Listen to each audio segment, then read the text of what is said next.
खुशियों का ये त्यौहार है, लेकिन जुर्म की दुनिया के कुछ लोग इन त्योहारों में भी क्या कुछ कर देते हैं, सोच कर ही अजीब लगता है। कल दिल्ली में एक बहुत ही अफसोसनाक हादसा हुआ।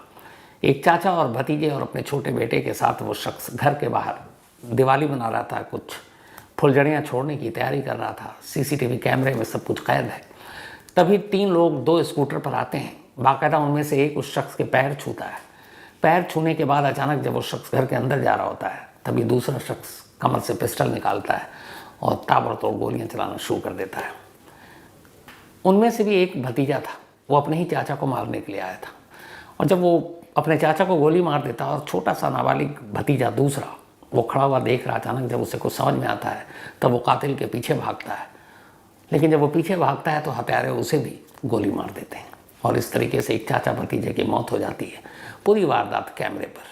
सिर्फ 70,000 रुपये की ज़मीन के एक टुकड़े के लिए एक लड़ाई चल रही थी परिवार के अंदर और चाचा भतीजा के अंदर। और उसमें एक चाचा को एक भतीजा मार डालता है और एक दूसरा भतीजा अपने उसी चाचा को मरते हुए देखकर उन कातिलों के पीछे भागता है और अपनी भी जान दे देता है। अफसोसनाक कहानी थी। अब आते हैं आज की कहानी के ऊपर। एक निहारिका नाम की लड़की थी, ठीक ठाक परिवार से, पढ़ने लिखने में बहुत तेज, लेकिन छोटी उम्र में ही उसके पिता की मौत हो गई। अब निहारिका धीरे धीरे बड़ी होती है, पढ़ाई में चूँकि बहुत ब्रिलियंट थी, कॉलेज में दाखला मिल जाता है। इंजीनियर बनना चाहती थी, इंजीनियर बन जाती है।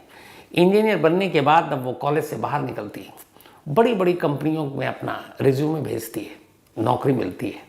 एक के बाद एक कई कंपनी छोड़कर अपनी तरक्की की तरफ आगे बढ़ रही होती है। इसी दौरान में कम उम्र में ही निहारिका फिर तय करती है कि अब घर बसा लिया जाए और वो शादी कर लेती है। उस शादी से एक बच्चा होता है। कुछ दिनों बाद अचानक शादी में पति पत्नी के रिश्तों में कुछ कड़वाहट आ जाती है। निहारिका अपने उस हस्बैंड से डिवोर्स ले लेती है। अब इसके बाद फिर से वो अपनी नौकरी के ऊपर फोकस, सब कुछ ठीक चल रहा था। लेकिन इसके बाद किसी काम के सिलसिले में उससे हरियाणा आना होता है। निहारिका तब तक बेंगलुरु में रह रही थी, तो बाद में फिर उसे हरियाणा आना होता है। हरियाणा आने के बाद कुछ किसी से मुलाकात होती है, उसे फिर से प्यार होता है और वो एक और शख्स से शादी कर लेती है। ये उसकी दूसरी शादी थी। अब हरियाणा में इस दूसरी शादी के बाद वो ठीक ठाक थी। उसने सोचा बेंगलुरु छोड़कर हरियाणा में शिफ्ट हो जाऊँ। वो रहने वाली हालांकि बेंगलुरु की थी। लेकिन कुछ वक्त बीता, अचानक एक रोज़ जो दूसरा पति था वो धोखेबाज निकला। एक फाइनेंशियल स्कैम में, एक आर्थिक धोखाधड़ी के केस में जब वो पकड़ा गया पति, तो उसने सारा इल्ज़ाम अपनी पत्नी के धर यानी निहारिका के सर पर रख दिया। चूँकि वो सारे, एक तो वो इंजीनियर थी, ठीक ठाक सब कुछ जानती थी, तो जो लिखा पढ़ी में जो भी कागजी कार्रवाई थी वो सारी जिम्मेदारी उसने अपनी पत्नी के नाम पे कर रखा था। तो जब पुलिस ने जांच की तो हर जगह दस्तखत निहारिका के। पुलिस ने निहारिका को अरेस्ट कर लिया। पति ने उसे धोखा दिया था। अब निहारिका हरियाणा की एक जेल में पहुंच गई। हरियाणा की जेल में रहने के दौरान उसे बड़ा अफसोस हुआ। पहला पति डिवोर्स दे चुका था, दूसरा पति धोखेबाज निकला, उसने जेल तक पहुंचा दिया। और इसी हरियाणा की जेल में रहने के दौरान उसकी मुलाकात एक दिन अंकुर राणा नाम के एक की माँ से होती है। चूँकि निहारिका हरियाणा की महिला जेल में थी, महिला और पुरुष अलग अलग होते हैं, तो वहाँ उसकी मुलाकात एक महिला से हुई। उसने उसकी कहानी सुनी, उससे हमदर्दी जताई। फिर उसने कहा कि तुम बाहर आओगी, हमारा बेटा तुम्हारी मदद करेगा। बेटे का नाम था अंकुर राणा। इसके बाद निहारिका बाहर आती है, अंकुर राणा से मिलती है। थोड़े दिनों बाद अब उससे अंकुर राणा से भी प्यार हो जाता है। ये उसकी ज़िंदगी में 2 शादी के बाद तीसरी मोहब्बत थी। लेकिन अब उसने कई जख्म खा लिए थे, बहुत कदम फूक फूक कर रख रही थी। उसे लगा अब हरियाणा में रहना ठीक नहीं है, वापस वो अपने शहर बेंगलुरु लौट जाती है। बेंगलुरु जाने के बाद वो फिर से एक कंपनी में नौकरी करना शुरू कर देती है। इत्तेफाक से इस बार उसी कंपनी में नौकरी करने के दौरान उसकी मुलाकात एक बिजनेसमैन से होती है।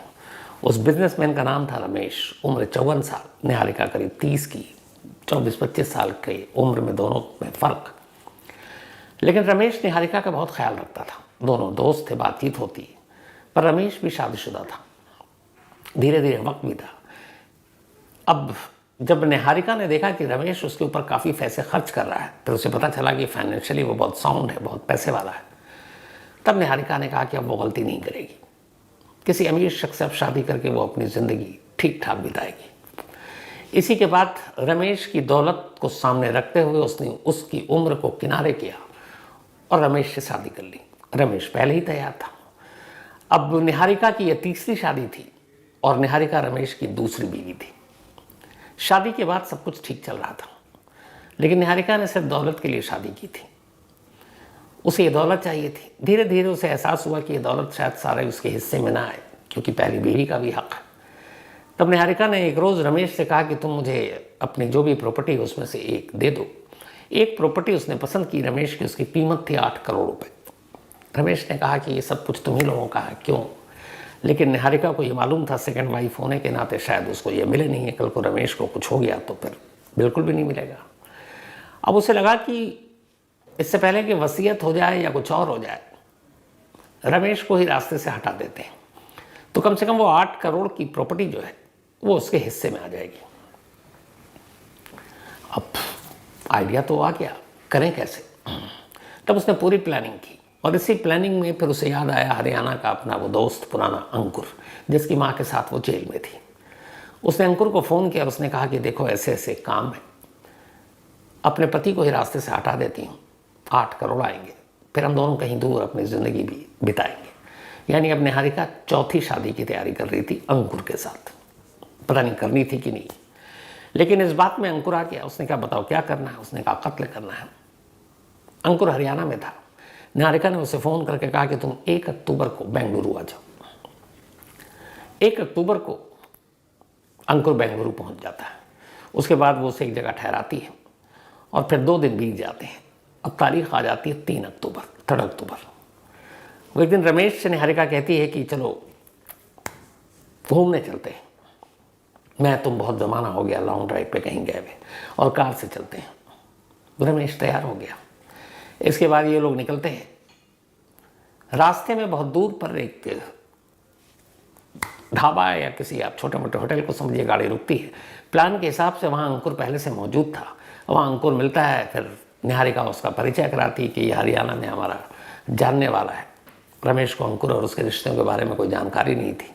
रमेश को कोई ऑब्जेक्शन नहीं होता। निहारिका कहती है कि इसे हम अपने साथ ले चलते हैं, इसे भी वहाँ हैदराबाद के पास कहीं ड्रॉप कर देंगे। रमेश कहता है ठीक है। इसके बाद अब वो तीनों गाड़ी में बैठ जाते हैं। इसी दौरान में जूस में कुछ बेहोशी की दवा मिलाकर रमेश को निहारिका पिला देती है। रमेश बेहोश हो जाता है। अंकुर और निहारिका फिर मिलकर रमेश का गला घोटते हैं कार के अंदर ही। अब कार के अंदर गला तो घोट दिया, इसके बाद अब लाश कहाँ ठिकाने लगा है, तो दोनों लाश को डिक्की में रखते हैं और कहते हैं कि बहुत दूर ऐसी जगह ले जाकर फेंके कि किसी को पता ना चले। और इसके बाद उस कार को लाश में रखकर कुल 840 किलोमीटर का सफ़र अंकुर और निहारिका तय करते हैं। 840 किलोमीटर का सफ़र तय करने के बाद एक कर्नाटक में ही एक कॉफ़ी की पूरी खेती थी, आप टी गार्डन जैसे कह सकते हैं। तो वहाँ पर वो ले जाते हैं। वहाँ एक सुनसान जगह मिलती है, वहाँ लाश को बाहर निकालते हैं, उस पर पेट्रोल डालते हैं, पूरी तरह से आग लगाते हैं। और फिर जब उन्हें यकीन हो जाता है कि लाश जल चुकी, तो फिर दोनों गाड़ी में बैठते हैं और वहाँ से निकल जाते हैं। ये बात है 3 अक्टूबर की। अब दोनों अपने अपने घर लौट आए। इधर 2 दिन बीत गए, रमेश घर नहीं लौटा। पहले बीवी को फिक्र हुई, उसने बेंगलुरु में कंप्लेंट लिखा दी मिसिंग की। अब पुलिस उधर ढूंढ रही है। इधर अचानक तेलंगाना पुलिस को, ये 2 स्टेट का मामला हो गया, कर्नाटक और तेलंगाना। तेलंगाना पुलिस को एक बुरी तरह से जली हुई ये जो एक कॉफ़ी स्टेट कोडागू में एक कॉफ़ी स्टेट की जगह है, वहाँ एक किसी शख्स ने लाश देखी। पुलिस को इन्फॉर्म किया, पुलिस आती है, लाश को देखती है, कत्ल की तफ्तीश शुरू करती है। आसपास कोई चश्मदीद नहीं। काफ़ी मुश्किल के बाद पुलिस फिर देखती है कि जिस जगह ये कॉफ़ी स्टेट है उससे करीब 1 किलोमीटर दूर एक CCTV कैमरा है और उस कैमरे में एक बेंज कार रेड कलर की वो दिखाई दी जिस दिन ये लाश मिली थी। अब 1 किलोमीटर दूर उस बेंज कार से क्या लेना देना, लेकिन पुलिस, उसका नंबर भी साफ नहीं आ रहा था। फिर हाई रेजोल्यूशन कैमरे के ज़रिए उसका नंबर प्लेट निकाला गया तो पता चला कि ये नंबर प्लेट जो है ये बेंगलुरु का है और इस कार के ओनर का नाम है रमेश।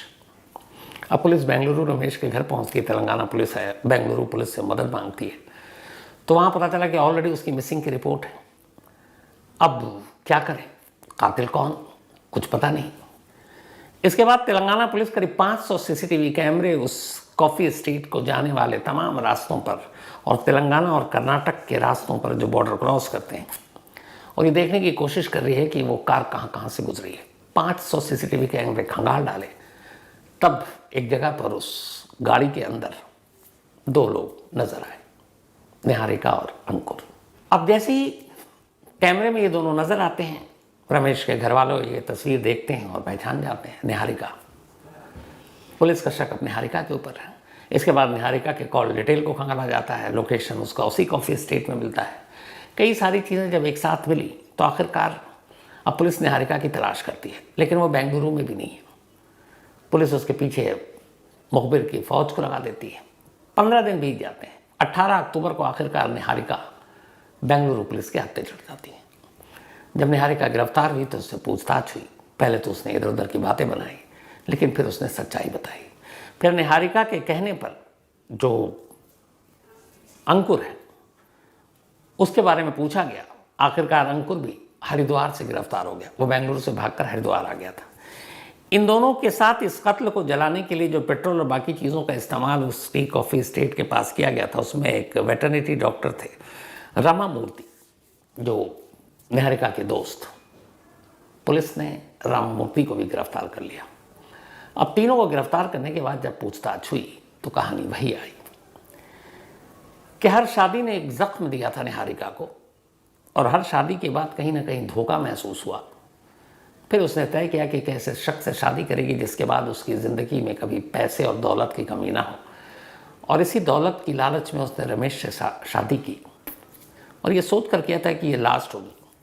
लेकिन इधर रमेश से शादी की दौलत के लिए, लेकिन तब तक वो अंकुर से भी प्यार करने लगी थी।